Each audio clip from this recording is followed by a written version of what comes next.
కౌలుకు తీసుకొనైనా వ్యవసాయం చేయాలి.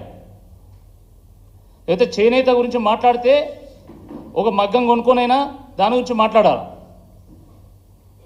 లేదా విద్యార్థుల గురించి మాట్లాడాలనుకుంటే నాలాంటోడు మళ్ళీ యూనివర్సిటీలో చేరి మళ్ళీ నేను విద్యార్థుల గురించి మాట్లాడాలి. లేదా నిరుద్యోగుల గురించి మాట్లాడాలనుకుంటే ఎవడన్నా ఉద్యోగస్తుడు రాజీనామా చేసి వాడు మళ్ళీ నిరుద్యోగై మాట్లాడాలి. ఏమన్నా అర్థం ఉందా? ఇదా తరీకా? లేకపోతే ఒక కాంగ్రెస్ పార్టీ అధికార ప్రతినిధి ఈరోజు ఒక ప్రముఖ ఛానల్లో మాట్లాడుతూ తిన్నదరగక ఒళ్ళు బలిసి దీక్షలు చేస్తున్నారు, ఒళ్ళు బలిసి రోడ్ ఎక్కుతున్నారని మాట్లాడతాడు. ఏమైనా తమాషా? ఎందుకంత చిన్న చూపు, ఎందుకంత అహంకారం? మీకు అధికారం తలకెక్కిందా? ఇది తెలంగాణ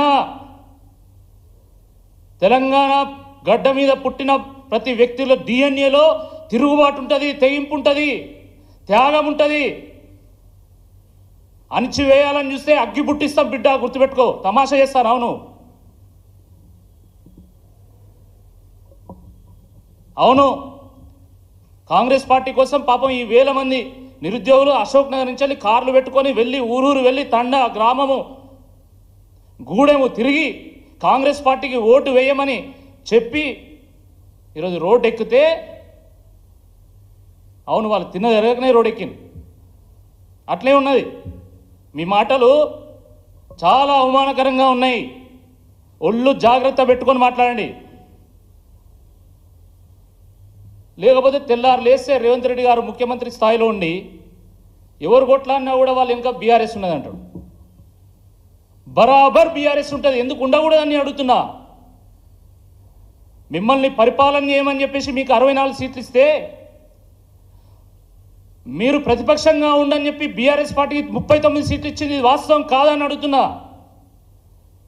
మీరు ప్రతిపక్షంలో ఉండండి, ప్రజల పక్షంగా కొట్లాడండి, ప్రజల కోసం కొట్లాడండి అని చెప్పేసి ఆ ప్రజలే మాకు తీర్పునిచ్చిండ్రు. ఏ ప్రజలైతే మిమ్మల్ని అధికారంలో కూర్చోబెట్టిందో ఆ ప్రజలే ప్రతిపక్షంగా ఉండండి, ప్రజల కోసం కొట్లాడండి అని చెప్పి మాకు తీర్పునిచ్చిండ్రు. అది వాస్తవం కాదా అని అడుగుతా ఉన్నా. ఎందుకు కొట్లాడకూడదు? అరే, ఉస్మానియా యూనివర్సిటీలో వందల మంది పోలీసులు కవాతు చేస్తున్నారు. అసలు ఎవడిచ్చిండు వీళ్ళకి అధికారం యూనివర్సిటీకి ఎంటర్ కావడానికి? ఏ చట్టం ప్రకారం మీకు యూనివర్సిటీలో మీరు ఎంటర్ అవుతారు? అంటే పోలీసుల నీడలో విద్యార్థులు చదువుకో అన్నా? ఎందుకు ఈ గతి? ఏంది ఈ నిర్బంధం? ఎందుకు ఇన్ని ఆంక్షలు? పోలీసులు పిడిగుద్దులు గుద్దుతూ ఉంటే, నక్సలైట్లను పట్టుకొని చితకబాదినట్టు విద్యార్థులను చితకబాదుతూ ఉంటే బీఆర్ఎస్ పార్టీ చూస్తూ ఊరుకుంటుందా అండి? తెలంగాణ కోసం కొట్లాడినటువంటి పార్టీ, తెలంగాణను సాధించినటువంటి పార్టీ, తెలంగాణలో 10 సంవత్సరాల పాటు పరిపాలన చేసినటువంటి పార్టీ, ఈరోజు ప్రతిపక్షంలో ఉన్నటువంటి పార్టీ చూస్తూ ఎందుకు ఊరుకుంటుందని చెప్పి నేను మాట్లాడుతూ ఉన్నా. ఈరోజు స్వచ్ఛందంగా నిరుద్యోగులు, వాళ్లకు ఓట్లేసినటువంటి నిరుద్యోగులు రోడ్డు ఎక్కి మాకిచ్చినటువంటి హామీలు నెరవేర్చండి అని చెప్పి వాళ్ళు ప్రశ్నిస్తూ ఉంటే, వాళ్ళని అణిచివేస్తూ ఈరోజు పోలీసుల పహారాలో వాళ్ళని బెదిరిస్తూ ఉంటే బీఆర్ఎస్ పార్టీ అక్కడనో ఇక్కడనో భరోసా కల్పించేటువంటి ఒక ప్రయత్నం చేస్తూ ఉన్నది. తప్పుందా దీంట్లో? తప్పుందా? అంటే ఆ రోజు నువ్వు పోరాటం చేస్తే, నువ్వు ప్రశ్నిస్తే అది ఉద్యమం. ఈరోజు నిరుద్యోగులు రోడ్డెక్కితే, నిరుద్యోగులు ప్రశ్నిస్తే ఇది నాటకం అవుతుందా?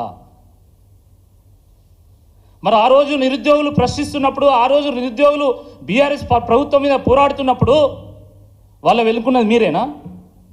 మీరే కుట్ర చేసిందా? మీరు కుట్ర చేసి ఈరోజు బీఆర్ఎస్ ప్రభుత్వాన్ని కూల్చిందా అని అడుగుతున్నా. సిగ్గుండాలి అట్లా మాట్లాడడానికి కొంచెం అన్నా. ప్రతిపక్షం ఉన్నప్పుడు తప్పకుండా ప్రజలకు మద్దతునిస్తుంది, ప్రజలకు భరోసానిస్తుంది. దాంట్లో తప్పేందని అడుగుతున్నా. ఏదో బీఆర్ఎస్ పార్టీ అంటే ఒక తీవ్రవాద సంస్థ అయినట్టు, నక్సలైట్ సంస్థ అయినట్టు, ఓ అతివాద సంస్థ అయినట్టు బీఆర్ఎస్ పార్టీ రాష్ట్రానికి ఏం చేయనట్టు, యువతకు ఏం చేయనట్టు, ఏ మాటలండి? నాకు అర్థం కాదు ఇది. కొన్ని విషయాల్లో లోటుపాట్లు ఉండొచ్చు, ప్రజలు అనుకున్న తీరులో కొన్ని విషయాల్లో పరిపాలన చేయకపో ఉండొచ్చు. అందుకే కదా ప్రజలు తీర్పిచ్చింది. మీరు అంతకంటే మంచిగా చేస్తారనే కదా ప్రజలు మీకు తీర్పునిచ్చింది. మరి మీరేం చేస్తున్నారు? తల్లి పాలు తాగి రొమ్ము గుద్దినట్టుగా ఈరోజు వ్యవహారం చేస్తూ ఉన్నారు. ఏ యువత అయితే మిమ్మల్ని అందలం ఎక్కించిందో ఆ యువత నోట్లో మట్టి కొడుతున్నారు, మోసం చేస్తున్నారు, అన్నం పెట్టినందుకు సున్నము పెడుతున్నారు. ఇది వాస్తవం కాదని అడుగుతున్నా. ఎవరైనా కడుపు కాలితేనే కదం దొక్కుతారు, అంతే తప్ప రెచ్చగొడితే రోడ్డు ఎక్కరనేటువంటి వాస్తవాన్ని రేవంత్ రెడ్డి గారు గ్రహించాలా?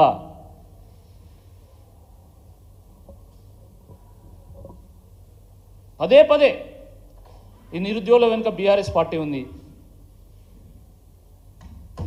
అందుకే అంటారు